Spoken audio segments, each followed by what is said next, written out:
Donc liwa azako munguna na biso. Abi yende on la détruit. Donc munguna ya suka o on la détruit. Ezane liwa. Siko liwa yango na benya mo mystère. Il faut siko to sala ke makambo bango bazoloba. Na Bible il faut ebalana. Potengo bango ba seko ka basimba ka Bible.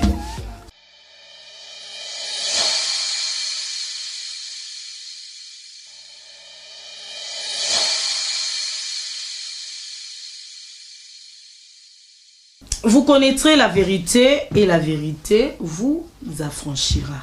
Oula oula. Wana Bible ndi lobi na biso. Kaka Bible lobi na biso, si les fils vous affranchit, vous serez réellement libre. Or le fils en réalité c'est la parole faite chair. Donc c'est que la parole c'est le chemin, la vie et la vérité. Donc c'est que solo yebi solo ko sikolo solo ko kangola ola solo randara batu libre. Ça dit lelo tozoye ba solo on tozoye bananini. Lelo to moni bandeko ba bongoli motema pe mwa mingi. Bandeko go azaki mutabakisi atiki bakisi abongoli motema ye panzambi. Tant atiki bakisi aye wana maman akoma maman apôtre. Yem tazaki ndo ke baneko pumbwa yem na bonzame maman apôtre. Oh. Abongoli motema ye maman o prophète. Et ceux qui en a tête to mi bande na biso akufa lamuka. Akuna kufaki na kene na séjour de mort na moni boy balaksinga boy na moni le de tourment na moni paradis na moni boy. Est-ce que nyoso na o to ko mona lelo eza bo solo to bandeko ba robeta biso makiona ya ba témoignage ola. J'ai dit merci na basala nzambe ya solo. Bao babanga nzambe. Na bi mikolo nazo shikata na ngola usarana te anga na sikila kidi nazo shikata na ngola. Basala nzamba solo. J'ai dit merci au pasteur Jansi Mafuta. Il y a église La Gloire par Christ na Angola. Na beau sanité. L'homme de Dieu un pifo. Le pasteur Severino. Ola. Severino Isano. Yene ora na yo kota ba portugais na yo koma kuno na baby si na sali boy mena mekakaka pasteur Severino Isano ya trombeta kapolo 12 na beti yango ola. Voilà, na bosante pasteur Jean-Louis Lingoya, il y a église Maravilla et sans oublier, j'ai bien dit sans oublier l'apôtre Patou Mafuta. Kuna na mifadi. Na bi mikolo na go shikata na ngola ko sakanate. Toye babo solo siko la biso solo kangola po na omona nzambe il faut ozala mutabo solo. Apôtre Isaac Ilonga tolo bela témoignage. Tolo bela bandeko ba okufa ba olamuka. Bandeko ba oela biso marambo bazomona na séjour des morts. Yebsa biso. Est-ce que est-il vrai mutako okufa pa ke place ke ya moni makambo ya bete biso masolo makambo mona kuna? Nzamba pambola yo, c'est nasi na ba question qui toko na benga ngo ba question lourde, ba question majeure parce que aux arceaux que bimisi sujet na yo. Na souci vraiment que bana nzambe bazonga na nzela babika. OK. Donc neti makambo to ba sikeza ka banza babika. Donc c'est que ngapi na évangile. Donc ndenge vandi boité. Wana keba. Na évangile wana keba. OK, merci donc, papa. Wana keba. OK. Mona bike bon balebele. Moi te na tiki na évangile te. Pour mona rosa ndenge za ka mona maman pasteur abali journaliste ne akomi apôtre. Ta makambo. Mona papa pasteur abali mo sina prophétesse. Eza bon te. Eza bon te. Kasi kopiti. Yo pe la makiona. Poto mo maman prophétesse abala mo mbala komi apôtre. Eza makiona. Siko ceux qui mobala directeur abali moi c'est moi ça comme directrice té. Eza bon. Nous reba kamote, on a papa préfet abali maman comme maman préfète té. Yo nous reba kamote. Ola. Sona ninga za ndeni. Papa chauffeur, maman pa bali comme chauffeur. ma papa mécanicien abale pe bakomi mécanicien siko bango basala ka ndika na ministère ka ba mona nzambe ni mutabuzoba ya ko saka na nzambe évangile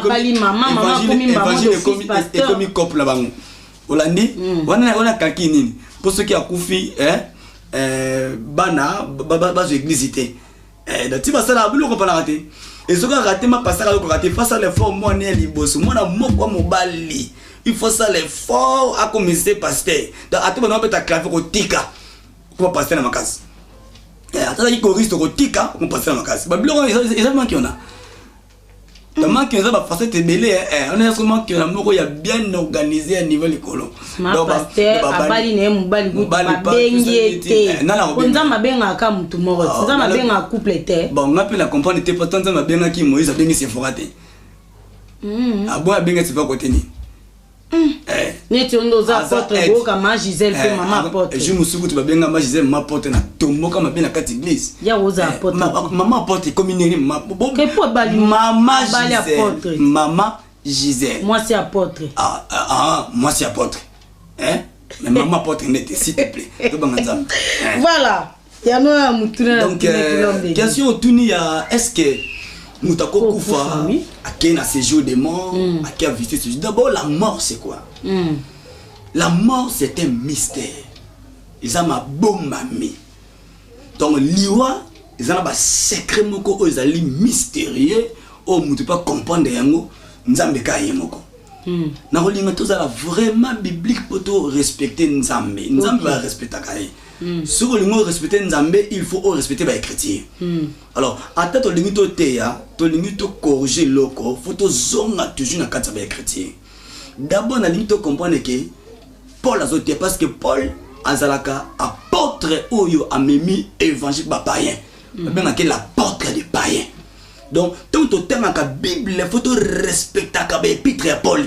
Il faut que tu aies Paul bien avec les chrétiens.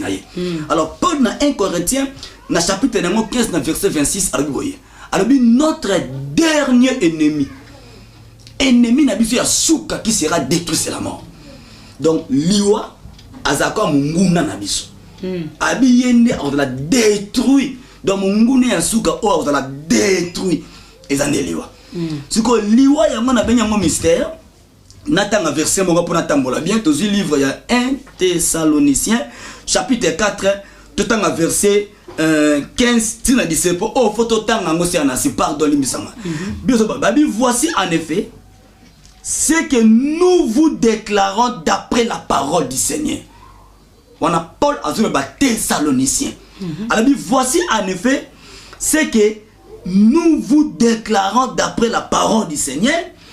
À qui dit, nous les vivants, restez à Tamboli.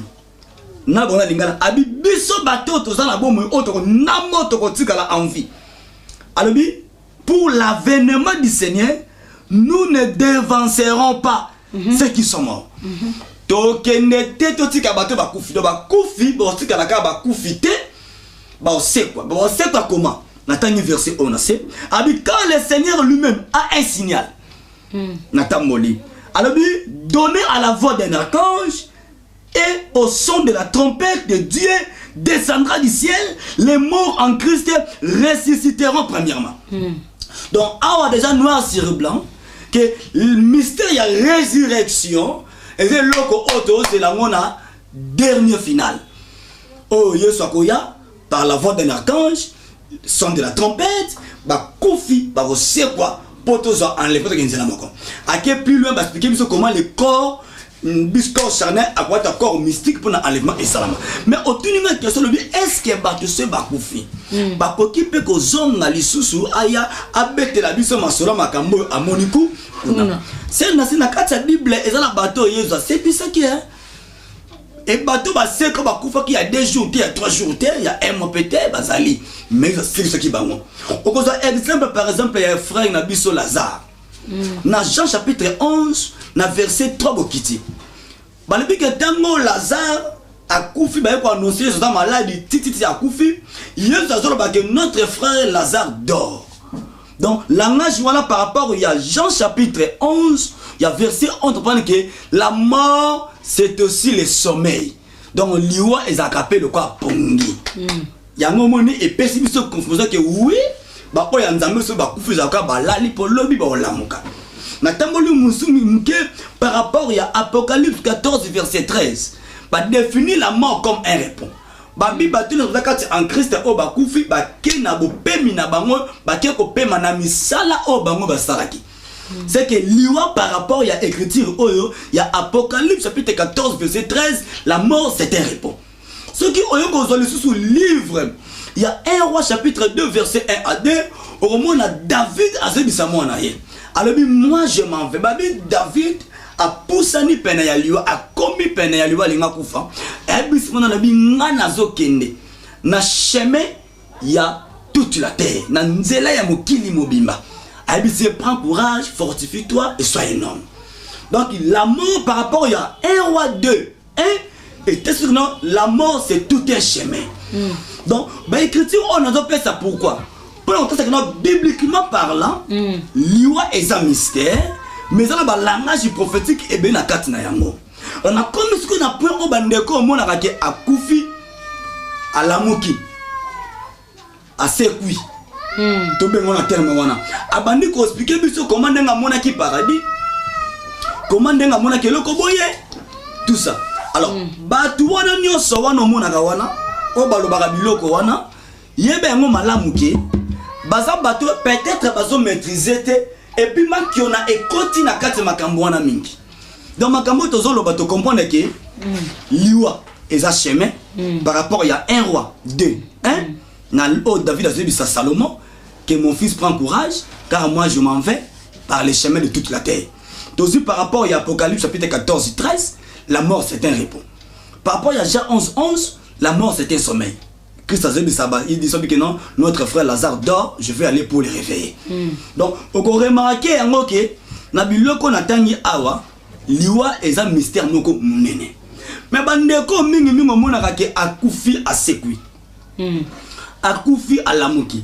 Kokufa wana bakufa wana na lebi faut faire très attention na ba témoignage ya muto o ayeke nzamba zongi singa apesinga message moko boye.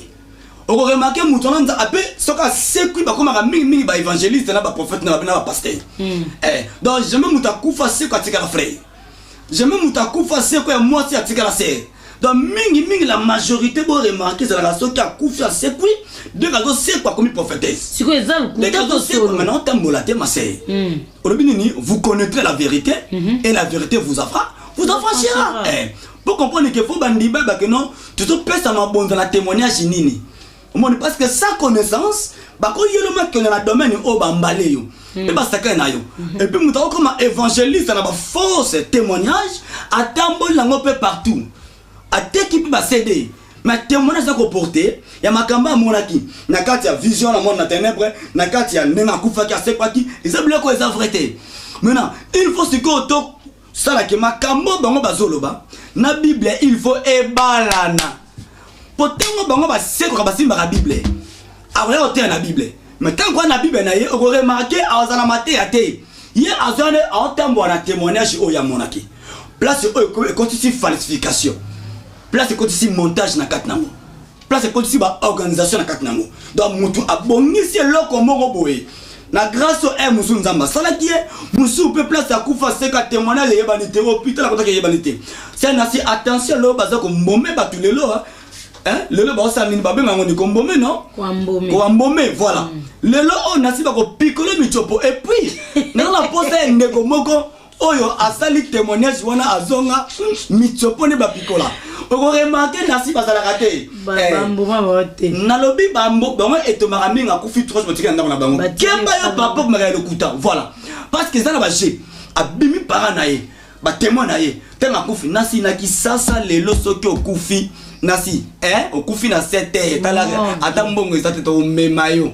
Qui ne sa bongo na Congo. Bakokena yo nasi bakochona morgue mbongo ezate lobby nango 2 jours ezebe nasi témoignage nyoso ba pesa mutu monta la muka na morgue nazara akufa na ndaku na bango ndaku batiki eto nasi atende na wote yo boyebi ke pona la mwana bébé akufi 2 jours eza blakite ngala banga nzambe fa ba vérité en tout cas na mona compliqué fo nzambe ebisanga ke sambla pona mwana oyo voilà mais makutu mwana nga moko akufela ka mwana église na yebe moi si na pesanga mwana loboko na sambela pona mwana wana obike na simbi na osa obtana simbi bimbe kondimenga nge kita na binzambe ba otala sauver on est rakombo na yo na bando sambela pa mwana kosola mais mwana nga bana ko loba mais oya mona yebisa biso bete voilà pe ba asaka na kache kindele ana monga fula dans la quartier kindele mwana lobate mwana oya mona lobate on a peut-être mon âge moko vraiment maman on a qui maman na nga maman na nga za qui est ya église comme on a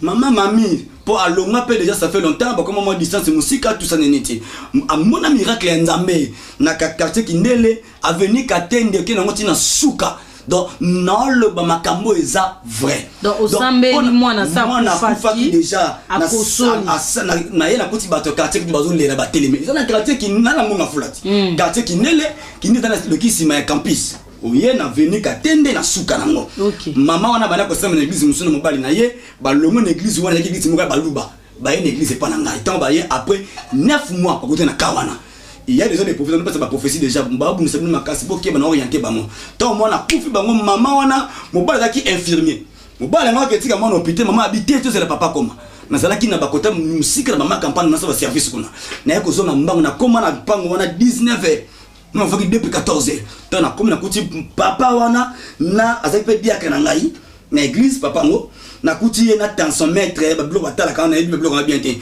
pour moi infirmier tant na moninga asenga papa mwana nga zate na biso ko ganga te ba na libanda ba zo ganga mama zo lela ba telemi na zumwa na yoki mona pio makasi tant na simo na bona moninga moko pasteur lo yenga na yaki na ngona ko nima nga ngeki tata ko sana liwo te na si donc biloko mona nga minga maki ona tubaka mai le ba 3 fois fire betela dodo taye lobele ya lito to la muki keba na escroquerie maki ona ya ba faux miracle salama mutakufa ke ba sekucho non to mona ngo la muki atali biso ngamoko passer na yoka vertige de toute vérité nzamba tanga likolo mutu voisin musto mona nga kosoli na pesi papa na ye mona na ye encore mema été voisin na toka mwana wana akene hôpital habité mwana zali mwana zongi déjà en vie tout que hôpital donc pour le biso nini et continue que na kati ba service oyo na kufaki na zongi nzamba zongi singa na kufaki na sali bonzo na pesinga mission na moni comment ndenge nzamba la kisinga paradis na enfer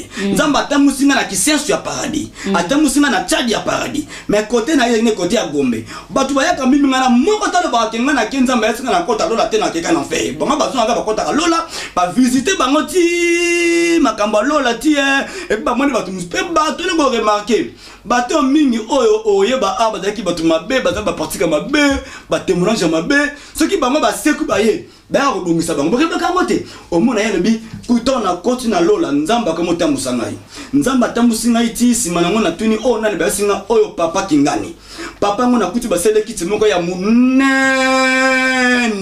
siko papa va na katikati siko na tuni nzambe oyo papa nzamba yebi singa oyo neza papa après bi papa o sala ni papa singa bi na pemi na kiti na ngai donc ça va théâtre ça va aventure de salama parmi eux il y a aussi des vrais mais la majorité pas trop limité nzambe pété mais la majorité continue qui on a na on peut ça exemple moko biblique pour bien comprendre que ma kambo mingi ba mona sala makawana ezarami ba montage na likuta zulanga exemple il y a Luc chapitre 16 parce que vous venez Luc chapitre 16 verset 19 voilà Luc chapitre 16 verset 19 nous avons écriture plus até que na imagina qui na loba qui za qui penser na ngai Luc chapitre 16 verset 19 bien le biboye balobi il y avait un homme riche qui était vêtu de pourpre de fêlés et qui chaque jour menait joyeuse et brillante vie. Un pauvre nommé Lazare était couché à sa porte, couvert d'ulcères. Balobi et désirait de se rassasier des miettes qui tombaient de la table du riche.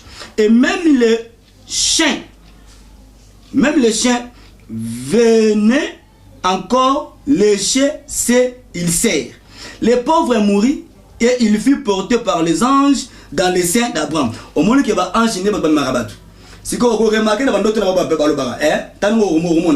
tangu na ye nazoya na komi liboso ya porte ya lola na kuti ange moko olandi oba ange na temps liwa bazwaka batu depuis na départ ya sorti ya corps ya mutu ya amezobima bazoye wana oui bazoye wana mo remarquer bango temasha bango aba nini habita na komi na lola na tuni awa na za wapi na waki vraiment que le binanga tala kuta na waki vraiment que le binangai awa ezali esika enda ku tata na yo oyo ye ozo remarquer yoka ay que le biboye babi que na ba ange ba memiye dans le sein d'Abraham les riches moururent aussi et il fut enseveli dans le séjour des morts. Il leva les yeux et tandis qu'il était en proie au tourment, il vit de loin Abraham et Lazare. Dans son sein, il s'écria, Père Abraham, aie pitié de moi et envoie Lazare pour qu'il trempe le bout de son doigt dans l'eau et me rafraîchisse la langue car je souffre cruellement. Et dans cette flamme, Abraham répondit, mon enfant, souviens-toi que tu as reçu tes biens pendant ton vie et que Lazare a eu les maux pendant la sienne. Maintenant, il est ici consolé et toi, tu souffres. D'ailleurs, il y a entre nous et vous un grand abîme, afin que ceux qui voudraient passer d'ici vers vous ou de là vers nous ne puissent le faire. Mais na kata ba témoignage ya fo auto sur la mingi oko remaka lobi ke tango na sisi kota la lola na ke na talipe enfer tant na yo ki penser au ya Bible ya Luc na ebité séjour des morts na saint d'Abraham mais il est monté au moins séjour des morts d'abord faut comprendre que aujourd'hui le séjour des morts n'existe pas. Aujourd'hui il y a des lieux de tourment et les saints des saints, ce qu'on appelle les saints d'Abraham. Je vais expliquer. Oui. Dans les séjours des morts, auparavant, avant l'arrivée de Christ et Jésus, c'est le diable qui détient la clé des séjours des morts. Au coup, aux âmes justes, aux âmes méchants, aux âmes au Christ, aux âmes en Nzambe, aux âmes en diable, ceux qui ont coupé, tu vois qu'il y a dans ces jours des morts. On a envoyé soya bibliquement. Voilà. Maintenant, quand Jésus est venu, il est né à Yesiko séparer les saints des saints et les lieux de tourment. Parce que à qui clé à quel côté il y en a oui. On est très bien. Donc Jésus m'a quitté dans la région inférieure à côté de ce jour des morts à quel à té bah oui mais avec ça les saints des saints on te bien dans les saints d'Abraham. C'est que lelo oyo moi dans Nzambe ce qui a koufi à quel dans les saints des saints moyen ba sorcier ba ko invoquer corps na izate. Donc muto ta koufi azana bonzambe a koufi dans le Seigneur ba ko ki jamais ko utiliser même elonginaye. Pourquoi? Parce que azana les séjours de morts les de tourmentés azana les saints d'Abraham. Na les saints d'Abraham kuna ezali ange a lui souffert et muto contrôler yango. Parce que quand Jésus était venu arracher qui clé. Au remarqué na kata histoire ya mort ya Samuel. Donc Samuel a koufi na 1 Samuel ce que batanyango donc Samuel a koufi babi que roi Saoul a yé ko consulter nganga pour ba la musela Samuel a loba nganga ne abimisa Samuel na tombo. Pourquoi? Parce que à cette époque là na période du wana séjour des morts et ben qu'on recevoir mutunyo surtout. Mais quand Jésus est venu aujourd'hui nganga ko ne tomba pasteur te a invoqué pasteur abima jamais ndoki akola ta elongi ya chrétien te oya kufi. Alors naye apona kosalani ko expliquer la différence pour que to comprendre ba jele kana ba famille o ke no muta kufa déjà o azobi marate les morts ne revient plus. Na perçu exemple moko oyo ezopesa doute makasi tant mona ka muta kufa sekwe. David azu Betsheba abotina Betsheba mona tant abotina Betsheba mona bomisi Syrie ala ki Soudan naye et c'est pesi moté manzambete. Tant moi ça m'a boti moi na bandobela. David a bando gêné. David a lati basaka bandi ko gêné. Tant bandi ko gêné a oso ko atazoliati. Mais tant moi na nga kufi. David a lié Amélie ba disciple to ba c'était ba kamou. Babi notre roi pendant que l'enfant était malade, abandé ko gêné ko sokolata ba se pouvait dans la retraite. Mais tant moi na nga kufi roi lié. David a dit boye. Alobi yé akoya sous place otozate. On est très bien. Bisonde, nande, na kene ko réaction de place oye a azali.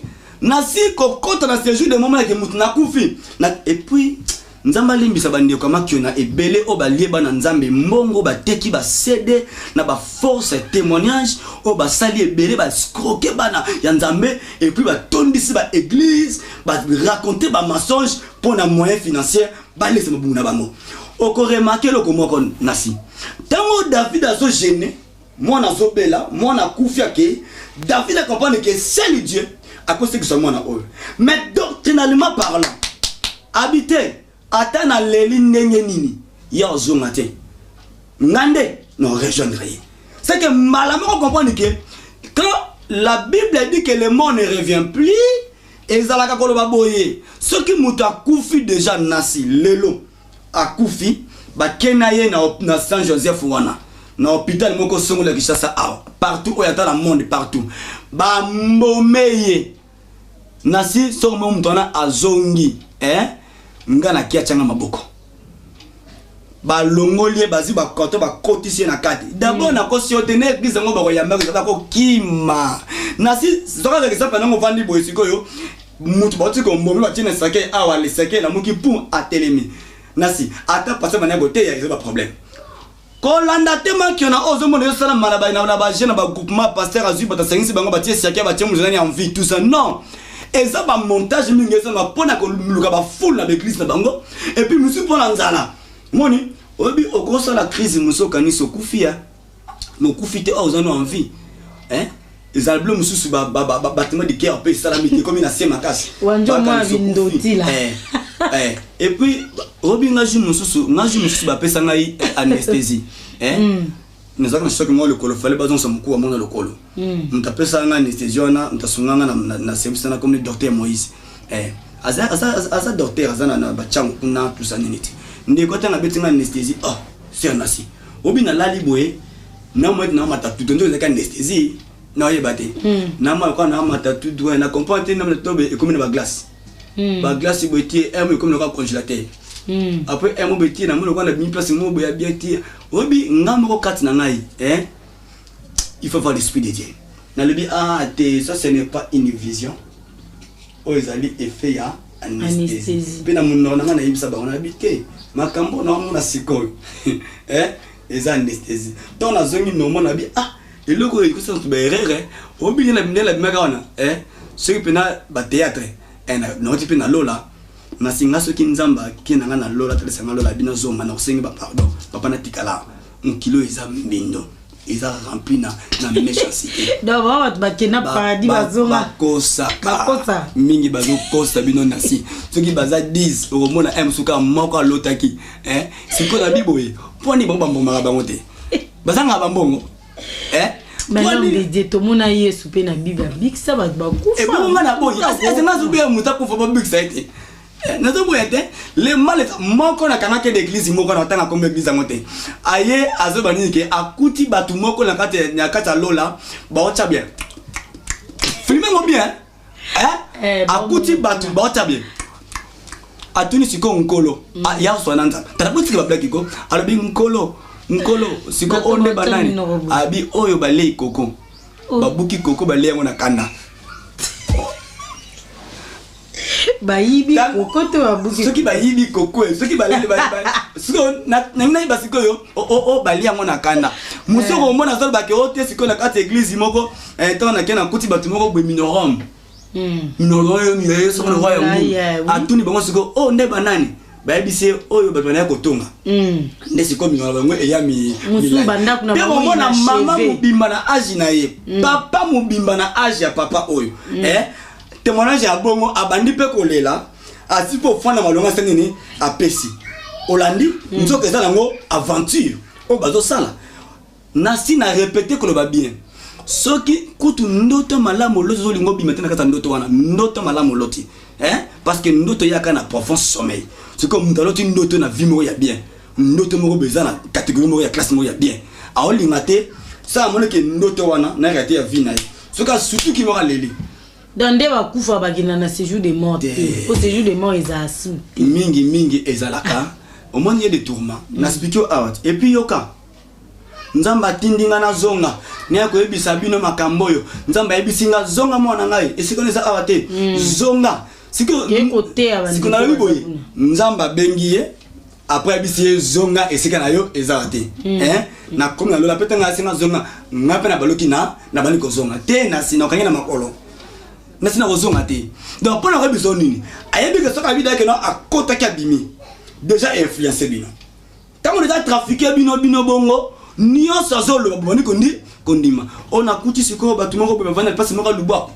Lubwa ko on a tuli bango o banana o bato basala ki nanga bosolo te. Banunda kamoka inachevé te. Eza évangile ya mission ya kala ba pesa ka ba ma évangile wana. Ndenge ba wata mabonza na bango ndala ngeza ko to tongama. La Bible a dit que et pekisi biso to tika ko sala bolamu te. On doit faire du bien. Na ba proche na biso na bandeko na biso tout ça niti wana dali loi biblique ko sala bola ezate que non bola mo sala a no to nanda ba betongela biso banda kukuno mona so pesa mabonza te ba serwana nda kuneza ina cheve ba rido katana siko na bibo siko ba pierre ba pesa ka garantie tant ils ont matabi je peux préparer une place ba pierre ba garantie ba pierre sumbo ga garantie bon siko faut pas pesa ba garantie faut ils ont le bibo allez moi je m'en vais c'est avantageux pour vous que moi je m'en aille. Car na qui pour na kobongo la bino ici et sika siko ba chrétien va na souci ba bona mitema sera tezo akende ba pesa kai ba compte te mabonza ba cha a kuni to nganda tala tikate mais est-ce que mutako ke kuna moni makauta ya te bande kone na message mutu mo akufa fait message mais témoin dans ba do pesa hein mutako ke ngota te ba yebisa siko ba te ba zo makambo aya roger ba kata mekari ba kana roger ba mekari côté ni bato ba pesa to ba bi écoutant mais bato pesa ngo bato ba témoigner ba faux ya bato mais ba l'écouter ya bato belé tout ça ba bi que ça aza conscient que on a le besoin ngo vrai ils a vrai ils a faux mais ça montage ma lobby ngo pour l'intérêt question nga siko mutako kufa te na message mo bato ba kufa ba pesa ye ba tindia ya nzamba ko pesa mutu vision mais au moins ça ba mutako kufa te aya na mais on nous va très bien il y a une différence entre mutakufi na muto ala ya vision olandi siko bato ba kufa wana nga tuni question mo na lingi bola sanga yi mama moko akufa ba mboma ye alamuki aye na message bola sanga yi papa et puis na ko conseiller ba na nzambe bon vous devez croire de ce qui est écrit dans la Bible. Vous comprenez un peu? Ne sois pas emballé là ba témoignage ba faux témoignage non bo bato ba témoignage o pe ba lamuki mikolo parce que moi ba teki cédé. Si vous avez un peu de CD, l'église va pas m'olayer. Au moins, à comme tu as battu ma boko. Au moins, il bilo comme la au moins, il à cause d'un doc, à cause d'un moteur, ma bonne comme le pasteur. Oui. N'a par exemple Moïse, Azaki préparé à la netina ni à remplacer au roi Pharaon en Égypte. Mais les mal les anisères nasi. Maintenant, il faut aller à la délivrance, si mon est sincère. Il faut père spirituel à témoigner misala o ya sala qui peut faire salamaki. C'est-à-dire que tant que témoigner moko et ça n'a pas preuve à l'appui. Ndeko moko ya mabeko manki on est comme bien organisé nasi. Ako bimisa maman na maman na été. Papa na papa na été. Pasteur pasteur na été. Aza capable de coopérer na mninga pasteur mususu ba lieko. Aza ex magicien. Voilà. Et puis on remarque bleu azo loba ana maîtrise nango bien té. Mais le quoi biso to yebi makambo wana bien té. Il y a place de baoutana abani ko ça bien nous to sala ka boy bana nzeba zimi ba pesi on a là 14 000 personnes ni to vraiment na eba bonga motema là 14 000 personnes yo ka soko to suka a na verset 31 il y a lui qui c'est na 31 dans le Bible ba le Bible Abraham na 29 Abraham répondit ils ont to maintenant na 27 ba le Bible les riches il dit je te prie donc père Abraham d'envoyer Lazare dans la maison de mon père car j'ai 5 frères. Wana homme riche do senga bazongi sa Lazare na mokili. Lazare wapi na le sein d'Abraham. On me très bien. Lazare na le sein d'Abraham. Homme riche na lieu de tourment. Hein? Homme riche na lieu de tourment. Lazare na le sein d'Abraham. Homme riche pas que en enfer mais souté. Mais le quoi ya na lola. Asa mutu malamu. Bokoti na ya zonga ay masam. Abi j'ai 5 frères. Dans la maison de mon père. Abi bozongi sa bango, bozongi sa Lazare kuna, a que noté à bango, y'aura dans le lobby, 5 frères. C'est pour qu'il ait attesté, et ces choses afin qu'ils ne viennent pas aussi dans ces lieux de tourment. Abraham répondit, verset 29. Ils ont Moïse et les prophètes. Hollandi, dans Nzambe, azongisaka ye po biso tikali bato bazikali bikeko nzambe azongisaka tenda te tika bablake ya ndeko na ngai muza edi na bala bakufi baseku minaka salami mais ton nzambe azwi ya bozongise wana koloba la grâce particulière mais bino ndimaka ya bimete pourquoi bino ezoloba borobo ya yango mais ondima omuto bamunoko na ye. Oh, si on vient au nom de Dieu, on doit respecter les écritures car c'est ça les sous-bassements. Donc, kuna Abraham aboya ki Lazare zonga. Zonga te. Voilà, moi bisabi non. Alors là-bas, ils ont Moïse et les prophètes. Yora n'enga bakisi. Wanga na komi makambo te. C'est nasi. Tout en chrétien. Abiboye. Alors ils ont Moïse et les prophètes qui les écoutent. Bayokabango. Babi il dit non père Abraham. Mais si quelqu'un de mort va vers eux, ils se repentiront. On a dit, on a ce que ça dit, homme riche à ça qu'on plaide. Abi ceux qui moutumo ka koufi à ça. Dala, nzamba yebi atem da koufa ba sala to so abazo monsieur so zen que notre crédit. Bande ko ba témoignage na mingi za le kuta. C'est ça ba escroquerie. C'est pour vous intimider. Na lingi manko na sanga cicatrice ba paso la ke de bumba ko ti ba coton. Na ke tin hôpital wana. To vérifier notre ndimi. Au moment na bango nasi. Et puis, vous devez apprendre à respecter Dieu et à craindre l'Éternel. On ne se moque pas de Dieu, car Dieu est dans les cieux, vous êtes sur la terre. Nous sommes embêtés. Au moment où on fait 4 jours, 5 jours, bisoka ma bonne deli, bisoka ma bonne deli, bisoka ma bonne deli. Nayoka lisolo ya frère moko pasteur akufaki, confrère moko pasteur akufaki d'après moyembi.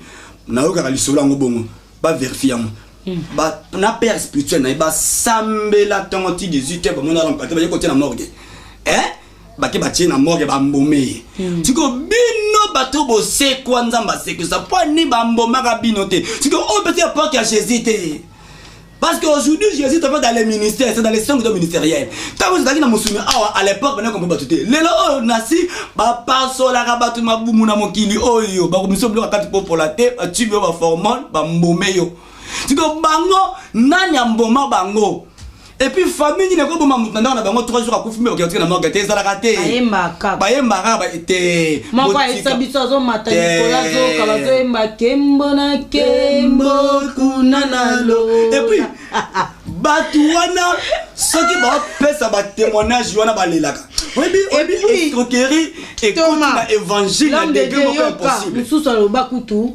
ye tanga kufaka komoni zara komo mususu tanga komi kuna apesi kombo ba vite ba kombo na mboka o eza litomba te ba changer ba pesi kombo ya Bible da biso neti ba koma ba Nancy boy ba Igo malela boy za ba na lebi siko aza connaissance o bango ki ba kombo ya Bible alo ba wana Israël ba kombo Israël musuni lelo ba kombo ya Bible na Bible Israël lelo ona musuni bango moko bana sa malédiction Israël. Oui. Nzamba kuna tiara chez nation. Nzamba za d'aller dans les nations. Et puis ça veut dire clairement Matthieu 37. Batanga yango. Matthieu 23 plutôt 37 kiti. Alors vous me verrez plus jamais désormais jusqu'à ce que vous disiez béni soit celui qui vient par la gloire du Père. Voilà ni et votre maison sera laissée déserte. D'abord comment on a vu ce tournage sur notre d'aller bon la foi est spirituelle. La foi est spirituelle. Dieu, les choses de Dieu n'ont rien à voir avec Nasi Kilakidi, avec Yannick Noah Dixon. N'a rien à voir. Jackie, Berger Giresse, donc, c'est important. Au monde, au pasteur Moïse, au pasteur Isaac. Isaac a un baptême.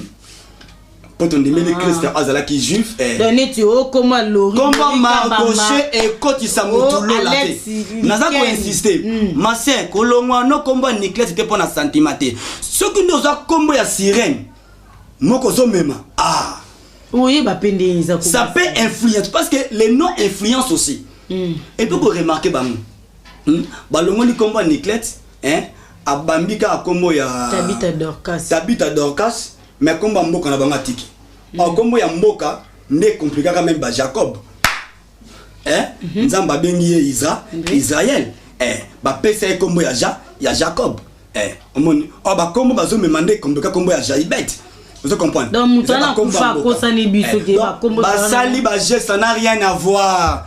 Ça n'a rien à voir comment les kota ka tete. Comment ezo kota te, comment compliqué ana se kunate. Au sali mabe awa comment no enfer. Bola mon koti lola. Comment zo même ko pegiso lola te. Ce n'est pas Nassi qui est charnel qui doit être enlevé. Parce que ce corps aussi sera pourri. On est d'accord, mais comme mystique. Comment on a une idée na lukata kombo Rebecca. Oh, Lukarit. Ata kombo mo ya Tabita Dorcas ko ya za mutu malamu. Siko roman a perdu kombo ngombe misala kombo zo sa mate. Kombo za na misala. Donc ça ça biso boy pona nina na kufaki na lamu te ba moyen. Nazaki ex magicien. Surtout ngali kama ex magicien pona bi ex magicien mo asala pe be mission escroc. Oui. Escroc nene. Les mal les anini ser nasi. Et puis na bosenga na bino bande ko journaliste hein bosunga biso bosunga pepe plan nzambe. Tala pepe bazaka ya nzambe ya nasi. Bazaka ya nzambe bozomona o. Yuzi mutu moko o vérifier bien te. Hein? Moyibi oyo vandisi. Hein? Abani ko ba malembe loko ayebi lisomote. Nzoka ndenga zana mobomi. Et puis ayebi que c'est pour tirer de l'argent, c'est pour avoir quelque chose pour nourrir sa famille, pour organiser vinaye. Alors le comment tout ça joue des rôles. Vous comprenez? Si on bâton non surtout ça témoignage à lokuta ba ko sa biso ba na bona li futi. Il rend en enfer. Ah. Et bon qui en fait quand ils ont Exode du 23. Comment on ta comme évangéliste église nene ba benga zo ki côté à parti par. Si on ça na pas nini. Ya kufa à la muka. Oyo kindenge homme riche à l'obité. Na Luc 16-19 au kiti. Allez donc clairement na verset 27. Abiso ko tiki Lazare lo mana kuna abima. Akende ba yo kapasa ça mukufi oya c'est assez mais Abraham aboyi. Et puis muto mamu eza Yesu na pesa parabole au lycée. Alinga lo banini siko awa. Pour appeler biso exemple aya homme riche na pauvre Lazare. Quelque part à le dit que les pauvres, les riches n'hériteront pas le rang de ces et les pauvres en esprit. Donc au moins c'est que nous disons que non, bah riche, bah quand on l'a raté, bah pauvre, bah quand on l'a. Mais de qui sont des pauvres et de qui sont des riches? Ça c'est une question. Les pauvres dont il est question ici, exemple bah tout oyo, bah simbi, bah respecter bah principe, il y a parole de Dieu, bah tant bonne volonté parfaite en Zambé, bah koti bongangate, bah memi vie à mélange te, gloire au Seigneur. Batouanande babenga ba pauvre en esprit. Mais dans leur pauvreté, il y a la richesse qui est les dons spirituels parce qu'on a le Saint-Esprit. C'est que yo muto cause a moto mupaya. Ozi magie rouge, magie blanche, koti ba formationnaire na kata ba secte moko. Oza homme riche donc, oza riche spirituellement et cette richesse là ça va t'amener en enfer. Voilà. Merci beaucoup l'homme de Dieu to pambola mi ola ola. Ah, bakufa balamuka to sabino nini boyela biso masula lola. Hey! On a kené na paradis na moni ki saint soit paradis. Oh bolanda te, paradis pende ezabon ya pe na ba malue ka paradis. Hey! Oh bena ba ça rappelle nzambe hein. Malue ka paradis. Ça c'est ça. Oh ba kombo bozana ngoboe. Oh ngai ba benga nga suki Patricia nani kuna lo les ans litomba te il faut ça kana kombo bibili. Siko non na lola nini za litomba. Nini za litomba. Misa na biso malamu to salaki. Ah. Bande quoi ba témoignage lokuta boy ba pe que Jésus revient. Est-ce que on a lobby? Litomba ya lola. Ndeko wana na bande ko ba la témoignage na ba corriger.